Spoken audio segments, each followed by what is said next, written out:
down the hammer and pick up the pencil. You're about to listen to the Savvy Radio Show. Learn from real-life real estate investors, experience revealed with the Savvy Landlord as your host. All right, friends, thanks for tuning back in to the Savvy Radio Show. We have a podcast series going on with a wonderful friend, the Magic Man, Magic Money, Pat Poynton, radio connoisseur, Oklahoma City, Tulsa International private money borrower. Thanks for being back in the show, Pat. You are amazing. So today's episode is that we're covering objections. You're in the meeting, or you said this off radio here a second ago. You like to handle all those on the property. So if you haven't listened to any of the episodes before, let's just catch up to speed. You're pre-qualifying a potential lender that's going to loan you money on your real estate investment. And the first thing you should ultimately do is connect and build rapport. Number two, you should get them to go see the physical investment and understand what you're doing and try to translate them physically, emotionally, and visually. Absolutely. I think that's the ideal situation. So, but still, objections still come up. People don't know what private lending is. It's new. I didn't know I could loan out of my IRA. I love it when I had a conversation with a friend of mine that actually got into real estate. He was a white-collar guy in a wonderful oil field company. And then I told him, you can loan money out of your IRA. He had no idea, never heard of it. He was totally supportive of it.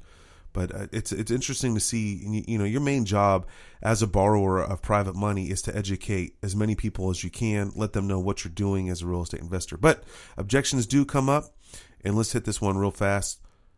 Mr. Poynton, what if the deal doesn't pan out?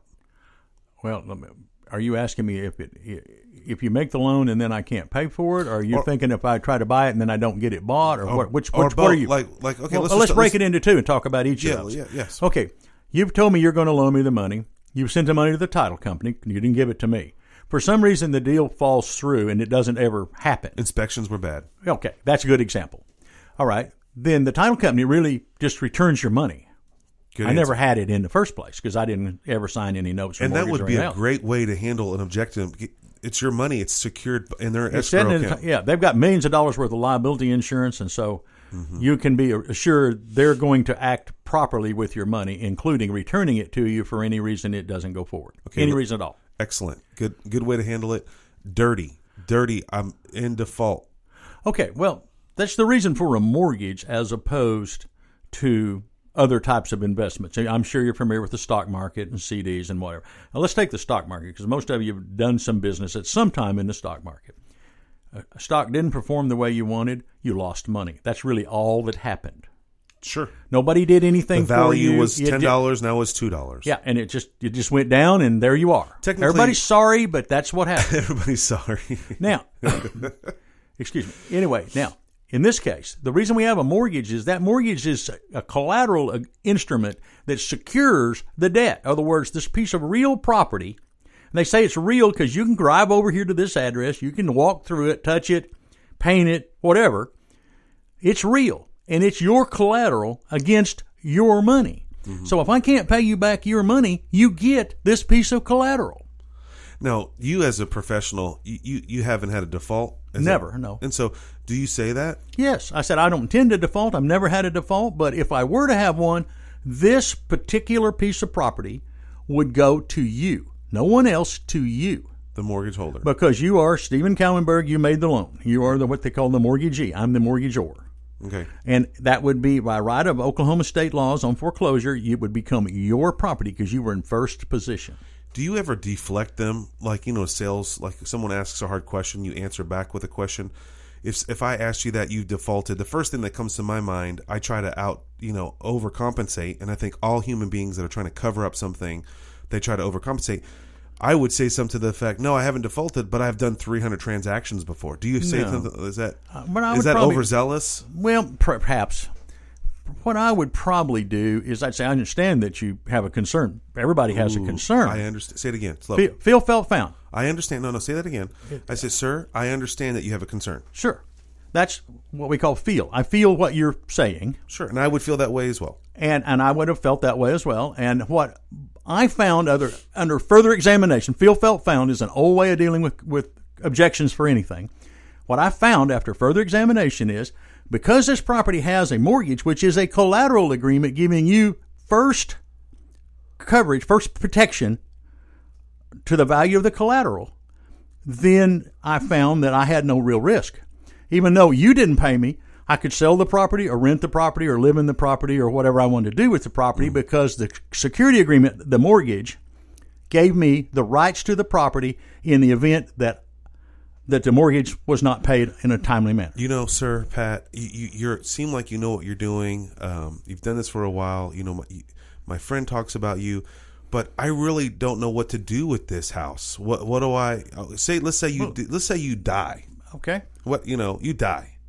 And it didn't get paid. It's a default, and then Well, the first thing would happen. I don't want the property. Well, let's just. I agree, and I many times have found people that felt similar to the way you feel. And what they found is the same thing that I'm telling you here, which is that first my family, my son, my daughter, and my wife, who are all somewhat active in my business, would carry right on because remember you had that $40,000 loan on a $60,000 property. That $20,000 is theirs. Mm-hmm. They want to keep that $20,000.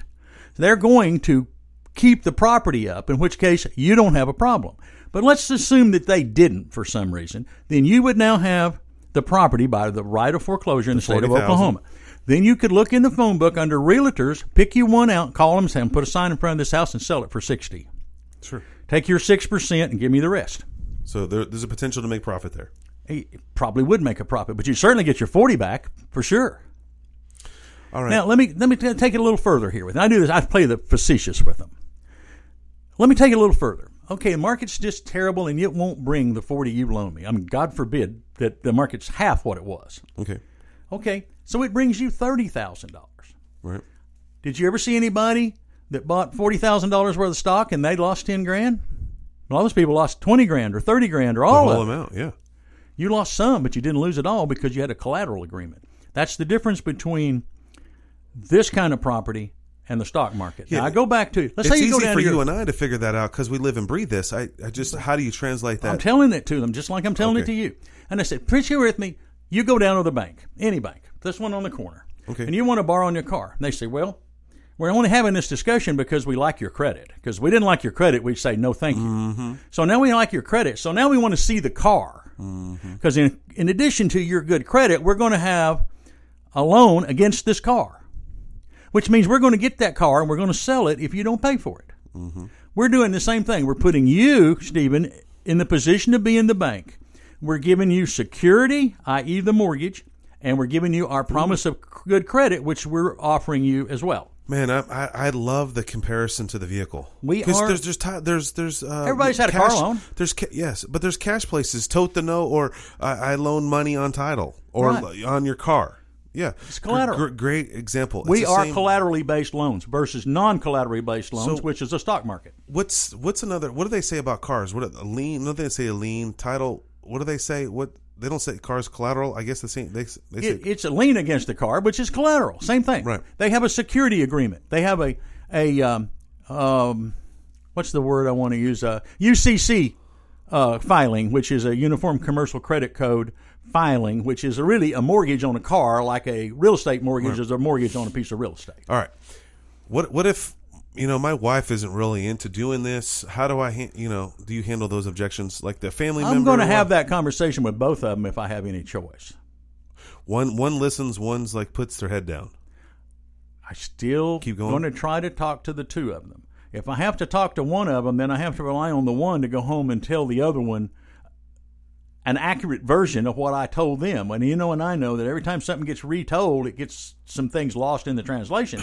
So I'm the person who can probably explain it the best, so I want to explain it every single time that it's explained. So I tell him, I said, Stephen, this is probably in your and your wife's name, so why don't you both just save us all a lot of time and trouble, and both of you just come to the meeting. Another objection. Pat, my stockbroker said this is not a good idea. I'm not surprised. Most stockbrokers would tell you that because the only way they make any money is for you to keep investing in the stock market. Right.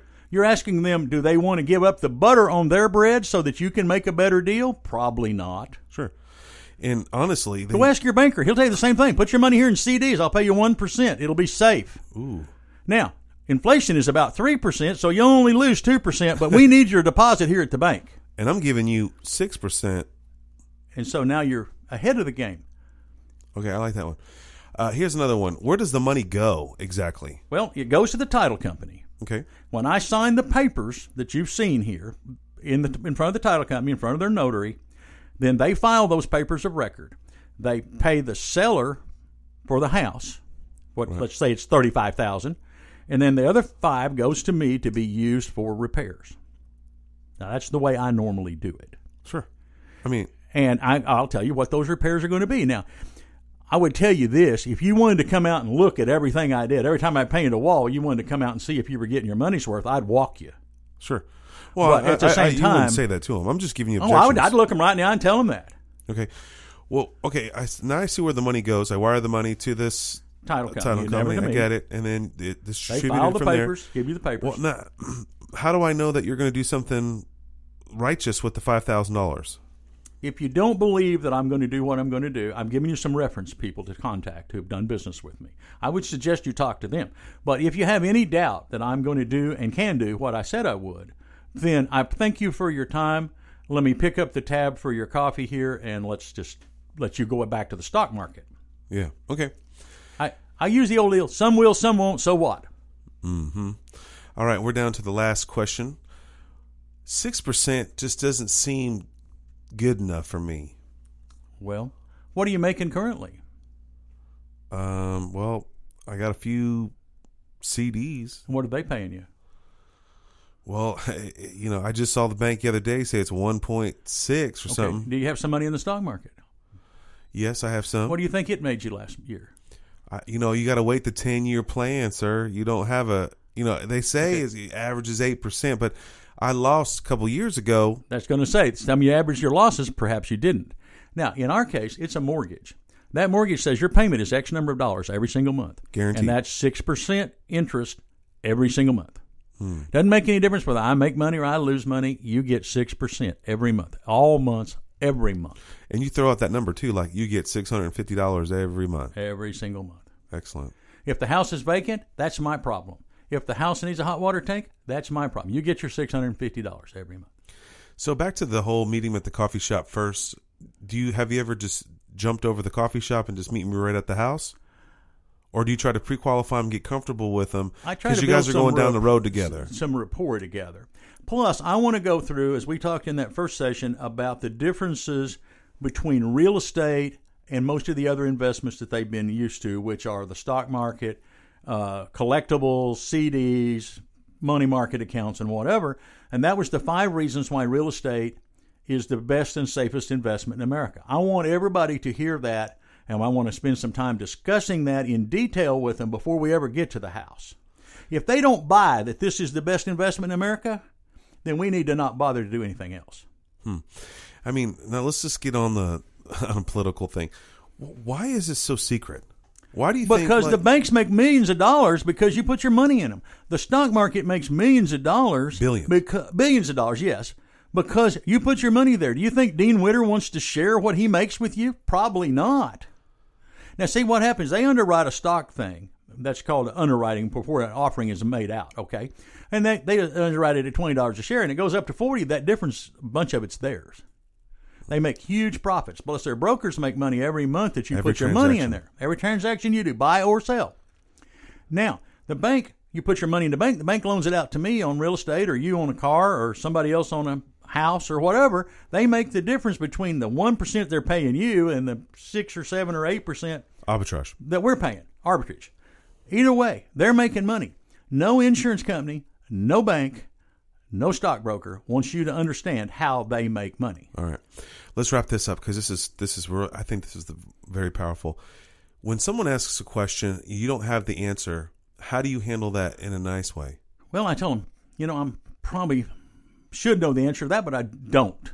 Okay, so you're just authentic. I'm just a basic guy, and I mean, I've done this a long time, but I've never had it asked to me just this way. And so rather than tell you something that's incorrect, if you don't mind on that one issue, let's just reserve that issue till tomorrow, and I'll do the research, and I'll give you an honest answer to the best of my ability as soon as I do the research. Pat, you're on fire. Excellent episode, man. I'm excited to hear what people have to say about this one. Okay. Thanks for listening to the Savvy Radio Show. Glide online and listen to our other motivating episodes at SavvyRadioShow.com. Connect on Twitter at LandlordBook and always be buying assets.